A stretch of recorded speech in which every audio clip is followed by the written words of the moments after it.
어느 날 아침 베란다 창틀 근처에 작은 곤충들이 떠다니는 것이 눈에 들어온다. 밤사이 창문에 모여있던 개체들이 아침빛이 들어오자 조금씩 움직이기 시작한다. 며칠 전까지만 해도 거의 보이지 않던 모기들이다. 그런데 장마가 끝난 뒤 어느 시점부터 갑자기 수가 늘어난 것처럼 보인다.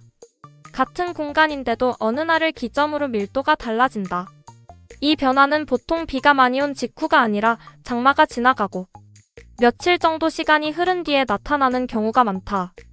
비가 내리는 동안에는 물이 계속 흔들리고 흘러가기 때문에 작은 물웅덩이들이 안정적으로 유지되기 어렵다. 빗물이 계속 들어오면 수면이 흔들리고 넘치거나 섞이면서 환경이 계속 바뀐다.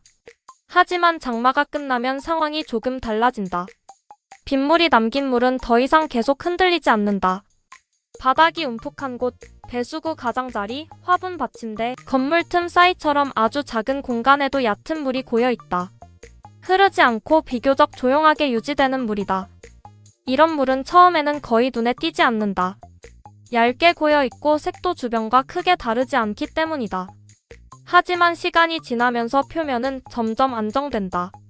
바람이 크게 불지 않는 공간에서는 수면이 거의 움직이지 않는다. 물의 양도 갑자기 변하지 않는다.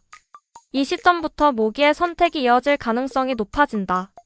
모기는 알을 물 표면에 두는 경향이 있다. 그런데 아무 물이나 선택되는 것은 아니다. 흐르는 물이나 계속 흔들리는 물에서는 알이 안정적으로 유지되기 어렵다. 작은 충격에도 위치가 바뀌거나 다른 곳으로 흘러가 버릴 수 있기 때문이다.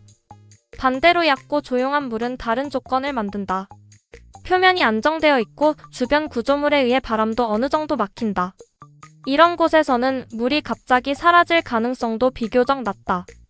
적어도 며칠 정도는 형태가 유지되는 경우가 많다. 장마 이후의 환경은 바로 이런 조건을 여러 곳에 만들어 놓는다. 비가 남긴 물이 도시 곳곳에 작은 단위로 남아있고 동시에 온도는 이미 여름 수준에 가까워져 있다. 물은 금방 증발하지 않고 비교적 일정한 상태로 며칠간 유지된다. 이 기간 동안 물 표면에서는 작은 변화들이 이어진다. 먼지가 쌓이고 주변에서 떨어진 유기물이 조금씩 섞인다. 눈에 띄는 변화는 아니지만 물속 환경은 점점 다른 상태로 바뀐다. 얕은 물이지만 완전히 비어있는 공간은 아니다. 이런 변화는 모기의 생활 단계와도 맞물린다. 알에서 시작된 작은 단계들은 물속에서 일정 시간 동안 머무르게 된다. 따라서 물이 최소한 일정 기간 유지될 가능성이 있는지가 중요한 조건이 된다.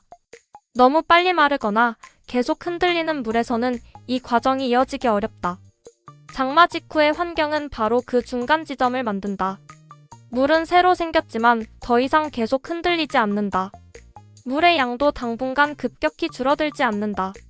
그리고 이런 조건은 특정한 곳이 아니라 여러 장소에서 동시에 나타난다.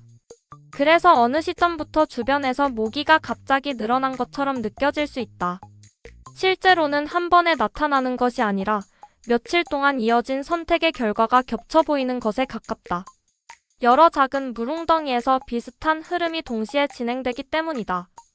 처음 창틀 근처에 보이던 몇 마리의 모기도 이런 환경 변화와 무관하지 않을 가능성이 있다. 장마가 남긴 조용한 물들이 잠시 동안 도시 곳곳에 유지되는 시기.